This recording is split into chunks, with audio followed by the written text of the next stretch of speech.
Last week, the Pope released his first apostolic exhortation. Sometimes that can be confused with an encyclical, and because they're basically the same. They're very similar in structure and very similar in method. But this is called an apostolic exhortation, which means literally what it is. The Pope represents the apostles, specifically the Apostle Peter, and this is his teaching, so apostolic exhortation. And it's always important to read. There's always know that any of these encyclicals and exhortations and everything, you can read them on the Vatican website. Just go to www.vatican.va. Now, I don't know if it's still the case, but it used to be the case you had to type in the www, otherwise it wouldn't go where it was supposed to go. That may have changed, but I always have a habit of doing it because of the fact in other websites you don't need the www, but at least in the past you needed it to get to the Vatican website. So www.vatican.va. And you can find all kinds of resources there. And also, you can find the apostolic exhortation that has just been released, so you can read it. And the focus is on the poor. Now, as it is stated, this was begun by Pope Francis, and it was cited in there as well, to note that Pope Francis took the name Francis to connect himself, not himself as a person, but in his teaching, to St. Francis of Assisi. There never has been, as we can tell by his name, a Pope Francis before. So he is the first one, and this really highlights his connection, even though he was a Jesuit, to the Franciscan spirituality. It is my understanding, and this might be apocryphal, and maybe I won't say the name of the particular cardinal, but there was a cardinal he was very close to, who's still around, who was very close to St. Francis, very much tied to Franciscan spirituality, and he said that if he was made Pope, he would take the name Francis. So in fact, when Pope Francis was named Pope, and they called him Francesco, I didn't get the name right away. I said, oh my God, that cardinal that I know extremely well. I'm not going to say his name, just for the heck of it. He became Pope, and actually it was Cardinal Jorge Bergoglio, who after that became Francis. If anyone calls him Cardinal or calls him Jorge Bergoglio, that means they reject his authority, and that means they're really not fully tied to the Catholic Church. They are what is known, maybe not today, but during that time, as sede vacanists, which are people who believe that the Pope is not the real Pope. There's all kinds of theological issues with that position, but there were people that believe that. So in any case, they would call him Jorge Bergoglio instead of Pope Francis. So he was very, very tied to Francis's idea of poverty. And therefore, he, in this encyclical, in this apostolic exhortation that he began, he was going to address that. And then, obviously, he died. Pope Leo added his own elements to it, and now we have, under Pope Leo, this apostolic exhortation. And the focus is on not only the poor, but the close relationship between our faith and the poor, which means an understanding that we're not, and this is an interesting perspective, we're not to look down on the poor, we are to understand that the poor actually have a calling. That's one of the things that you'll find in there, where chapter 2 is entitled "God Chooses the Poor."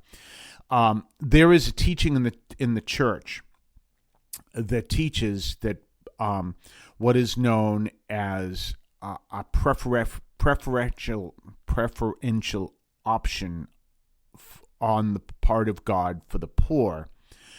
And this, as Pope Leo explains, came out of the Latin American context.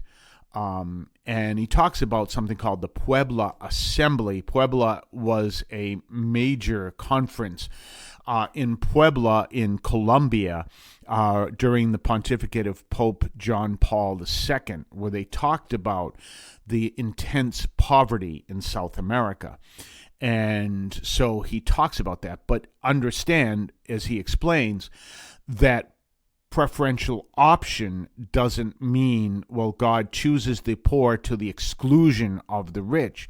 But he says that there is a special place in God's heart for those who are poor.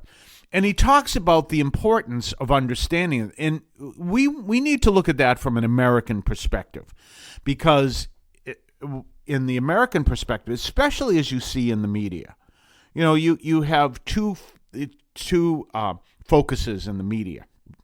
You've got the conservative focus and the liberal focus. And so very, very strongly there. And here is the problem. There shouldn't be any focus like that at all. But you've got the conservatives who will turn around and now they're talking about how people will have to work if they are on government assistance. They'll have to work. They'll have to work. You realize there's a misnomer there, because many of the people who are on government assistance want to work, but they can't. And that's an issue. Then on the other side, you have what is known as the limousine liberal.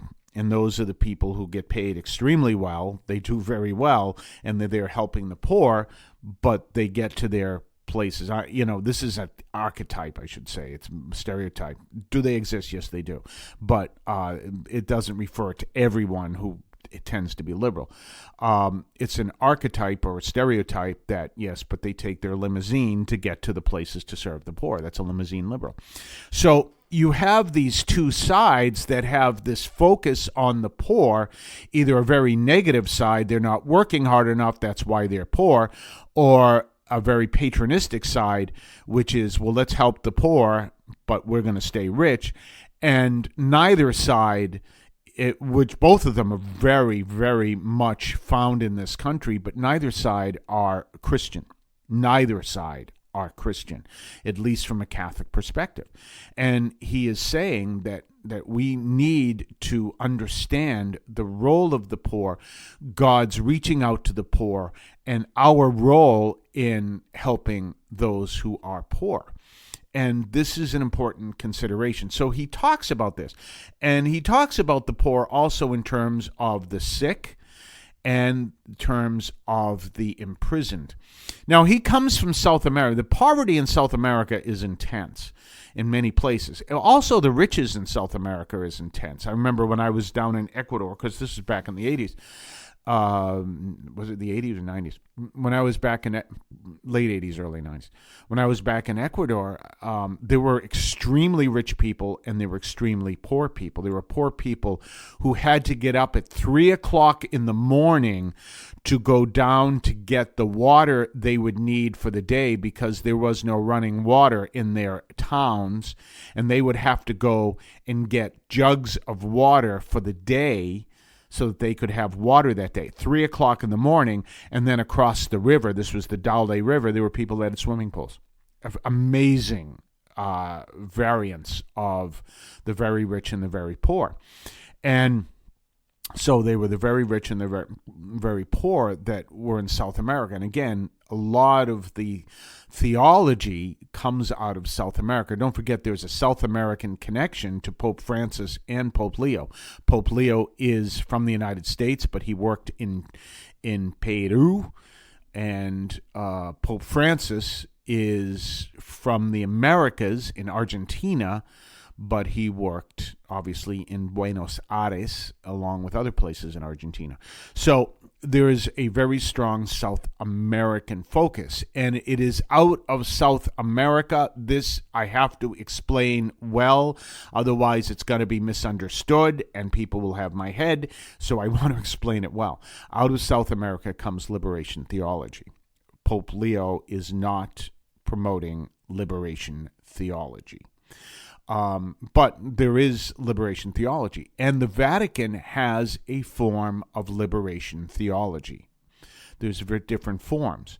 The Vatican has a form of liberation theology, which you can read on the Vatican website. If you want a link to it, write to me at producer@catholicaudiomedia.com. That's producer@catholicaudiomedia.com, and I will connect you with the documents. So, in any case, you see this very powerful teaching on working with the poor, on serving the poor, on being poor, and trusting in the Lord in all of this. And he brings out some very powerful teaching from the past, from the fathers of the church, including St. John Chrysostom, and a great story from St. Lawrence, who is the saint of my birth date. And St. Lawrence is one of my favorite stories.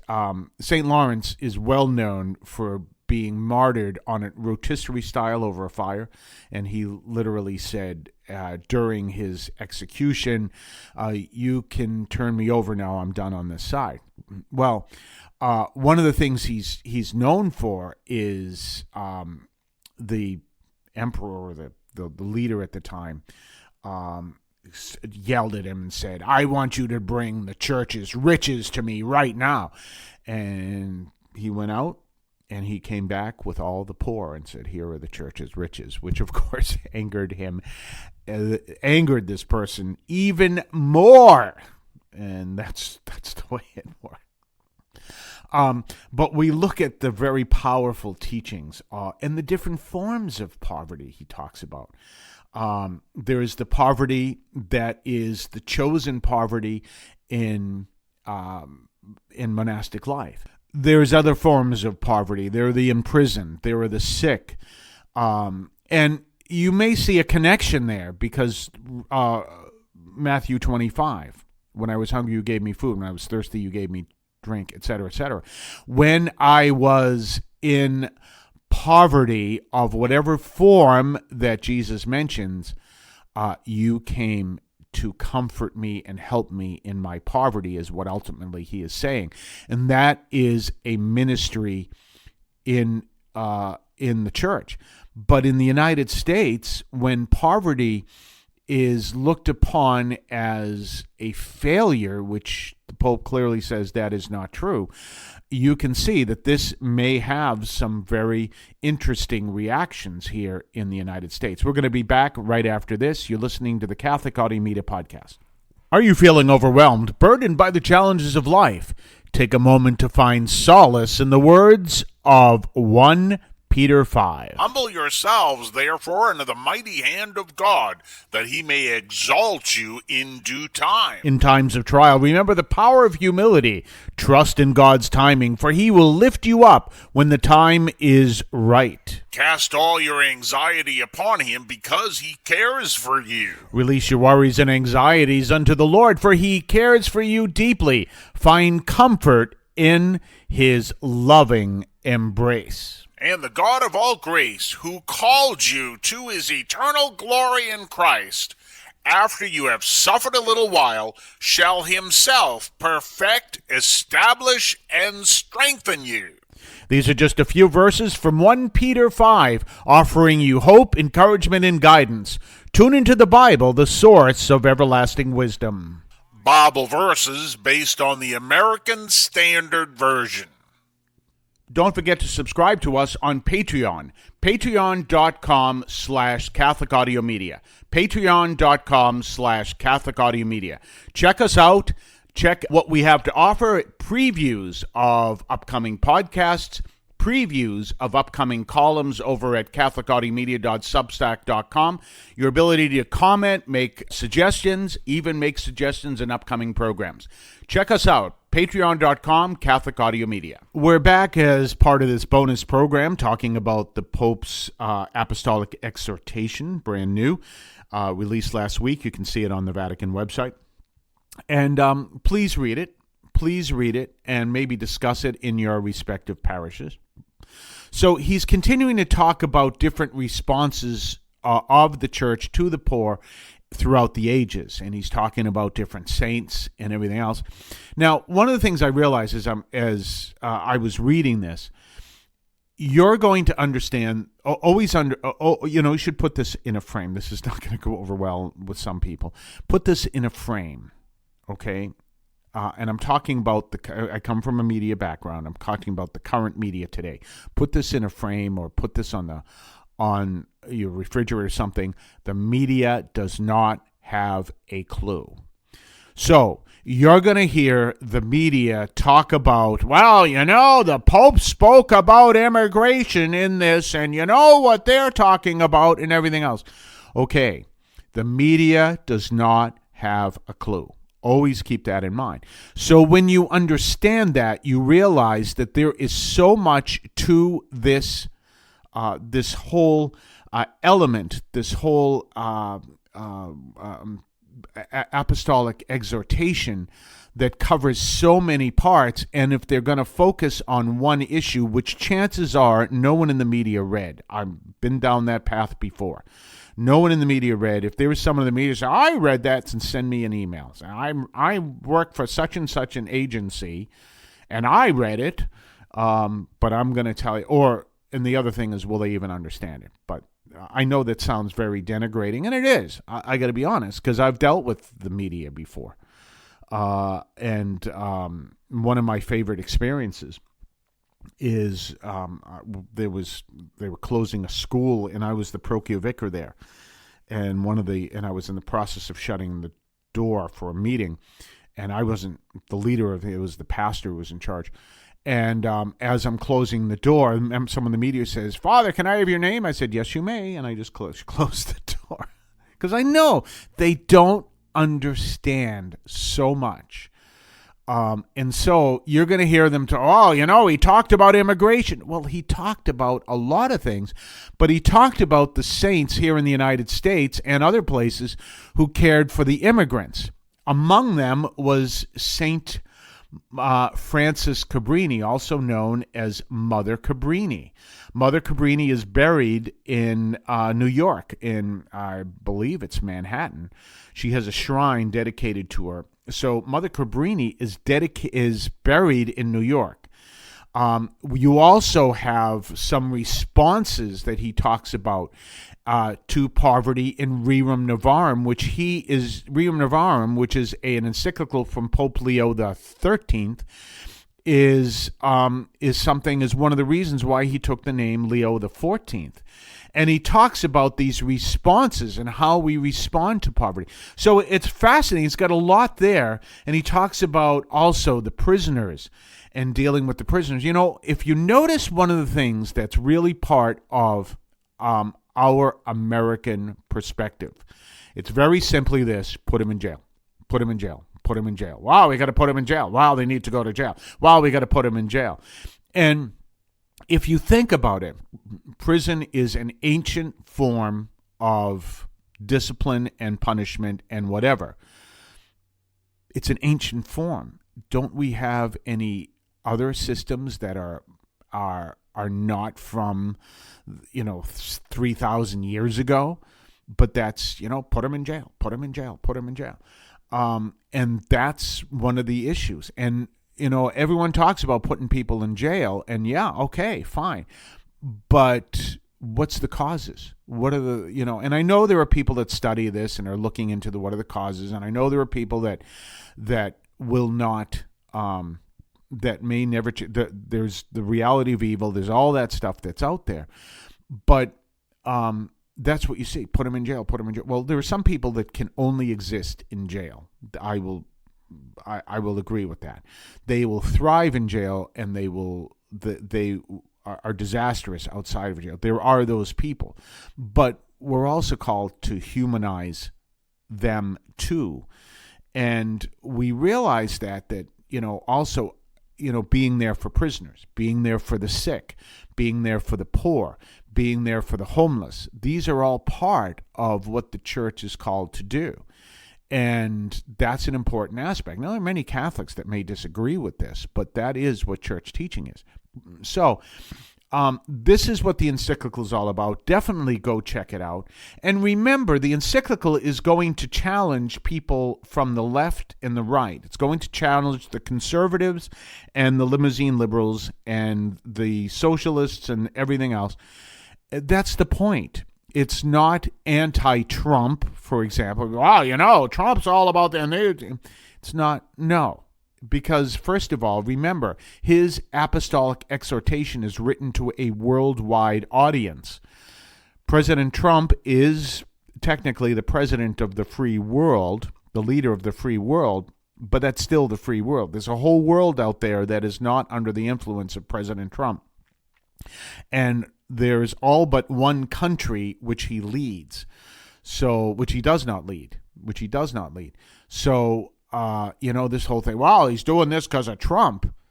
No, he's talking to a whole bunch of people. He's writing this to the Russians. He's writing this to the Chinese. He's writing this to the Angolans. He's writing this to the Indians, the Pakistanis, the Estonians, the Ukrainians, the British, the Americans, the Canadians, the Mexicans. He's writing this to everybody because it's a worldwide audience, and all the media will sit in there and say, well, this is because President Trump said this, that, and the other thing. It has nothing to do with President Trump. It is about what we believe. Now, it is true that Pope Francis and President Trump in his first presidency, there were these little digs back and forth. We know that. This is Pope Leo. This is a different pope. But this whole thing that he would have written an apostolic exhortation focused just on the president of the United States doesn't make any sense. It may have elements that connect with the Americans here in the United States, but it's not written to the United States. So when the media says that, and especially someone like, I really can't say. I shouldn't say anything because I don't watch that much of the media because I gave up on them. But do know that it's written to a worldwide audience, which means it's written more to you than it is to someone sitting in a studio in New York. It's written to them too, but it's written more to you. So consider reading it. You can find it on the Vatican website, and what you do, as with all documents. So if you go to the Vatican website and you go to vatican.va and you go to, let me see, and let me come back here. All right, here's what you do. You go to vatican.va, you click on Magisterium, and then you go below that. You have to go below the fold, so to speak, and you look at a list of categories. Find Apostolic Exhortations, and you will find Apostolic Exhortation Dilexi Te of the Holy Father Leo XIV on love for the poor for October 2025, which, by the way, is the feast day of St. Francis. And you will find it in Arabic, German, English, Spanish, French, Italian, Polish, and Portuguese. So if anyone says it's written to President Trump, well, unless he speaks Arabic, German, English, Spanish, French, Italian, Polish, and Portuguese, I would assume it is not specifically written to President Trump. Okay. So anyway, there it is. We will see you. This is a bonus episode. So we continue Monday through Friday every single day at midnight, and you can check us out as we are looking at Romans this week, which is the week of October 13th, the week of Columbus Day. So definitely check us out and check out what we have to say. We're going to be looking at Romans and all the powerful things in Romans. Have yourself a blessed day. This is a shorter version because, in fact, this is a bonus episode. The Catholic teaching in this podcast is reflected and presented as accurately as possible. The opinions expressed are those of the participants and do not necessarily reflect those of the Archdiocese of Boston or any other institution.